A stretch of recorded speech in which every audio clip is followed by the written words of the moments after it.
What's up, everybody? This your boy Unlimited Verses, and welcome to Hip Hop News and Headlines.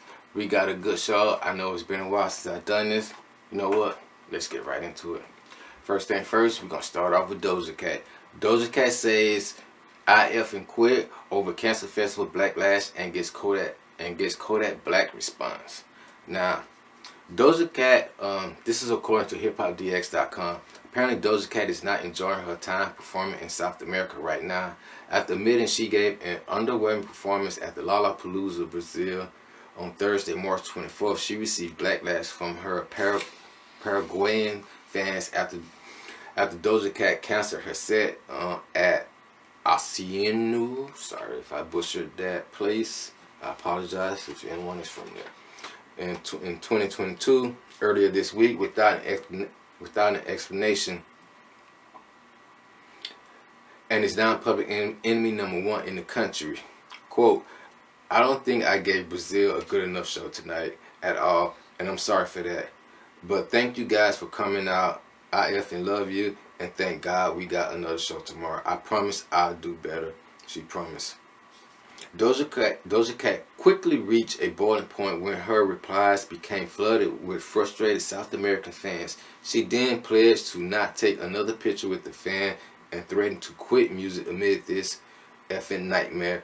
It's gone and I don't give a F anymore. I effing quit. I can't wait to effing disappear, and I don't need you to believe in me anymore, she wrote on Twitter. Everything is dead to me. Music is dead. I'm a effing fool for ever thinking I was made for this. This is a effing nightmare. Unfollow me. After changing her Twitter name to I Quit, the 26-year-old let fans know she's completely finished. This ish ain't for me.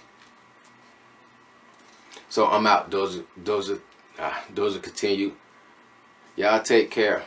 According to TMZ, reps for Dozer Cat confirmed that the Planet Her rapper is still planning on performing in Brazil on Friday night, March 25th, and is looking forward to it.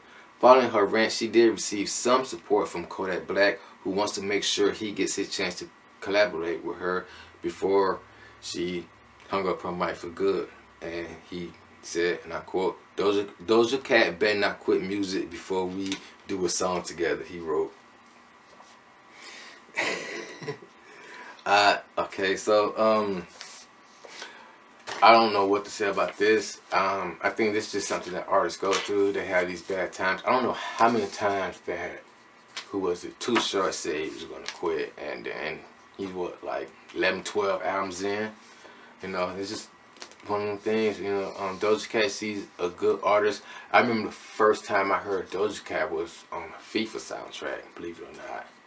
But you know, I know some people that I work with, they are big fans, and I know they don't want to see her go. But anyway, whatever you're going through, Dozer Cat, I hope that things work out for you. If you do decide to not do music, I hope that's what makes you happy.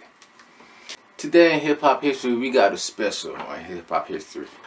Christopher Wallace, also known as Notorious Big and Biggie Smalls, was the pinnacle of 1990s rap music. His fame will burn bright, if only briefly, in life.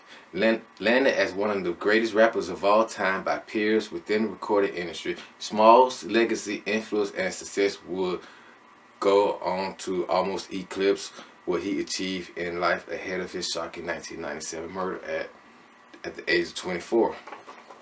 Now, Christopher Wallace was born May 21st, 1972 in Brooklyn, New York, to Jamaican parents.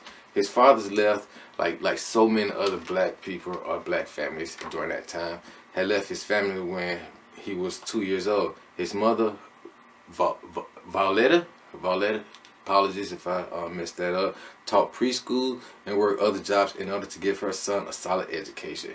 Now, he attended the Roman Catholic Bishop Laughlin Memorial High School before transferring to George Washington Career and Technical Education High School, where his skills with words helped him excel in English studies. That I did not know.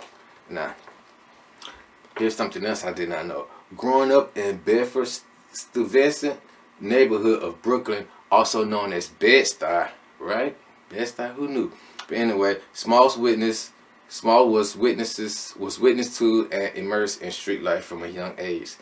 Entering adolescence during the crack cocaine epidemic of the 80s and the 90s, Christopher did very well in high school. It's just that he talked back a lot, his mother said of her son. He was a smart ass, seeing street hustling as a quick cash route. Smalls dropped out of high school at the age of 17. He used his early experience to help create the authentic rap persona. Smalls began dealing drugs around the age of 12, applying trade along Brooklyn's Fullerton streets, activities his mother says that she was unaware of. I found out about my sons and his little antics through his music and through magazines, she told the New York Times. I was reading this thing and said, huh? I never knew. They gotta be crazy for your mom to find out like after you start blowing up and shit. Anyway, Biggie Smalls was arrested on weapons possession charges in 1989. He received a 5-year probationary sentence he violated the following year. After that, Smalls was charged with dealing cocaine in North Carolina and spent 9 months behind bars, and arrested in 1995 on robbery and aggravated assault charges, and again in 1996 when police found marijuana and firearms in his homes. Now, such encounters with the law, his honesty regarding his drug dealer helped Smalls construct a gangster rap persona built on authenticity. Interested in rap from a young age, he began performing with local rap crews, including the Old Gold Brothers, where his skills with words, both verbal and written, was soon being celebrated and appreciated. By the age of 13, he was nearly 6 feet tall and the heaviest. His physical presence earned him the childhood nickname Big, which he would capitalize on his MC career as Biggie Smalls, Big Papa, and Notorious B.I.G. With friends, Smalls made demons in his basement, one of which passed to the unsigned hype column editor at the Source magazine before catching the ear of Sean Puffy Combs, who was working at Uptown Records. Combs signed the baritone voice rapper immediately, taking him to his new level. Bad Boy Records, when it launched in 1993, Combs signed the baritone voice rapper immediately, taking him to a new label, Bad Boy, when it launched in 1993. Because, quote, because he said it sounded like I could just rhyme forever, end quote. Smalls told Rolling Stones in 1995, quote, I'm definitely a writer, he added of his skills. I don't even know how to freestyle, end quote. As his career took off, Smalls' personal life suffered. Smalls initially gained recorded attention by appearing on other artists' singles, but it was partly autobiography debut Ready to Die in 1994 that received critical acclaim and delivered the hits Juicy, One More Chance, Big Papa, the latter reaching to number 6 on the Billboard Hot 100 and earning a 1996 nomination for Grammy Award for Best Rap Solo Performance. The same year he held his protege group Junior Mafia, featured friends of Smalls, including Lil Kim, to chart success. Ready to Die would be the only studio album released in his lifetime. How sad. Now, his first child, daughter Tiana, was born in 1993 with ex-girlfriend of 4.5 years, Jan Jackson, conceived while working on his first album. Smalls would dedicate Ready to Die to Tiana, but his relationship with her mother had deteriorated to the point they split 8 months after her birth. In an interview with XXL, Jackson recounted Smalls' numerous infidelities. He always had the women. It wasn't about money. This man had charisma out the wazoo, she said. I don't care what anybody says about his look, his weight. There is something about his personality that makes him able to pull almost any women that he wants. That didn't start after the money. It was that way in the beginning. Now, a month prior to the release of his first album, Smalls married R&B singer Faith Evans, whom he recently met at Bad Boy Records photo shoot. And he said, I quote, I married her after knowing her 8 days, and I was happy. That was my baby, he said to Vibe magazine. But would concede the speed of their courtship did not provide a solid foundation. We should have gotten to know each other and then got married, he added. Evans soon separated from Smalls, reportedly when he discovered his affair with Lil' Kim. He also began dating the performer Charlie Baltimore, with the two appearing in public together, something he had avoided previously with Lil' Kim. Evans would eventually reconcile with Smalls and give birth to a son, Christopher C.J. Wallace Jr., in October 1996, a time in which Smalls was reportedly continuing his affair with Lil' Kim, on whose record he was working.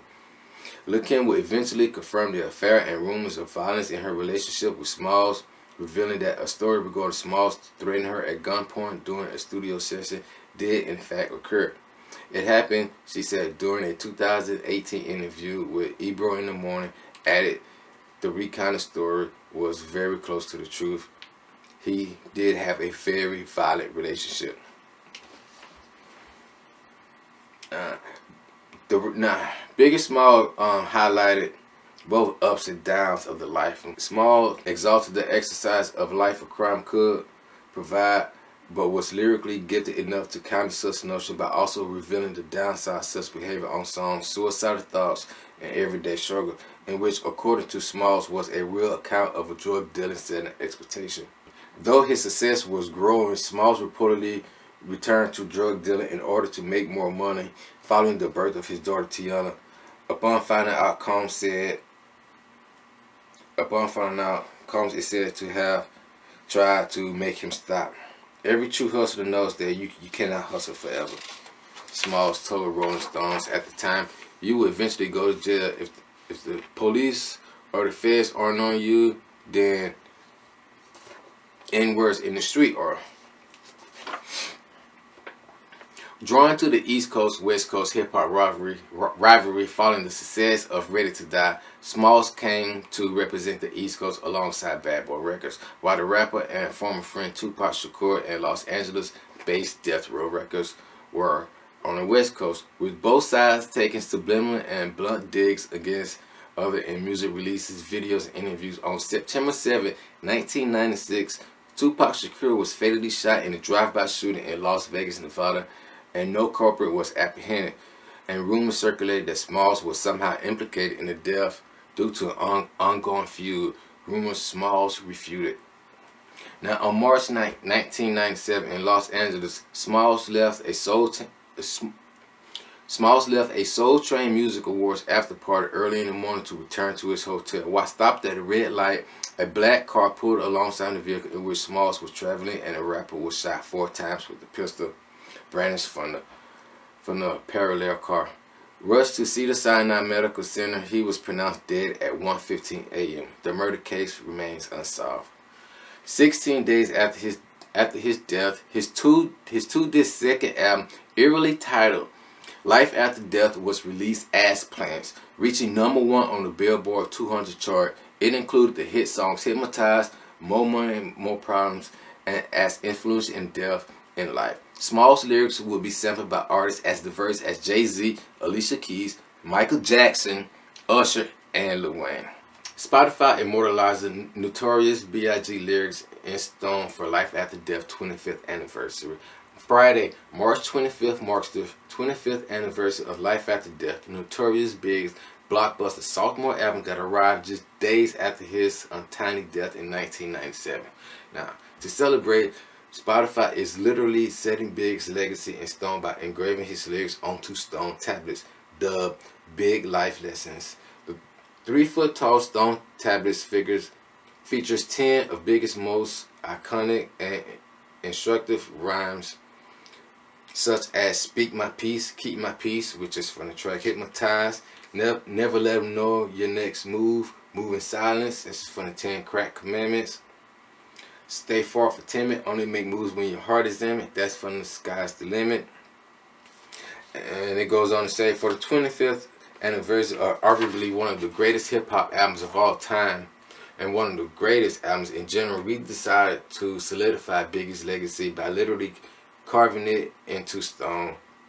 Carl Sherrill, Spotify head of urban music, tells Hip Hop DX, loosely based off the 10 Crack Commandments, we hired a stonesman to engrave Biggie's life lesson onto the stone using his ever-relevant lyrics.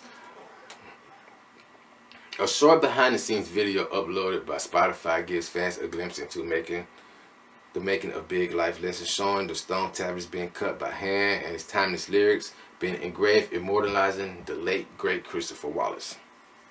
Wise words in physical form, in addition to putting a biblical twist on Biggie's bars. Spotify is extending the Life After Death 25th anniversary celebration by adding a smash hit, Hypnotize, into their Rap Caviar playlist rotation, as well as giving fans the chance to purchase a limited edition Life After Death cassette tape via the fans' first program.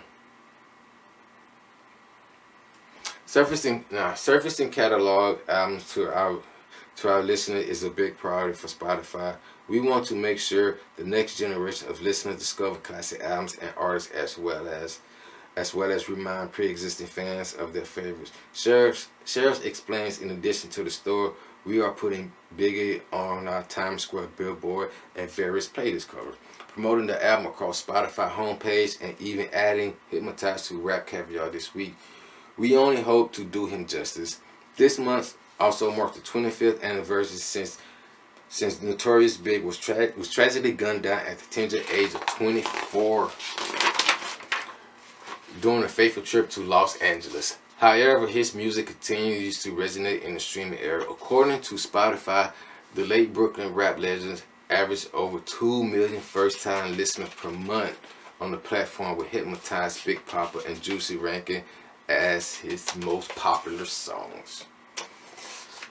Whew, man, that's a great way to honor someone, is to put their things, their lyrics there, something that they thought of from their heart, from their mind, onto these stones tablets that people live by. And honestly, this is not just a Biggie rule. A lot of these things that I did myself even before I was listening to Biggie. One of the things they talk about is never let no one know how much dough you hold. That's like my number one rule. I don't let nobody know how much I get paid, or even when I get paid. Let's see. Keep family and business separated. That's a top one that I've had all the time. I've used all the time. The only one I don't agree with is that only make moves when your heart's in it. I would say that because sometimes making decisions with your heart rather than your head is not always a good idea. That's my only thing. But I understand the premises. What he's saying is, when you make a move, make sure you put all your into it. Like, don't half-step it, you know. You go all in. Thank you so much for watching today's video. And if you like that, go ahead and hit that subscribe button. And while you're at it, you can go ahead and comment, share, and let me know what you think. Y'all stay true. Peace.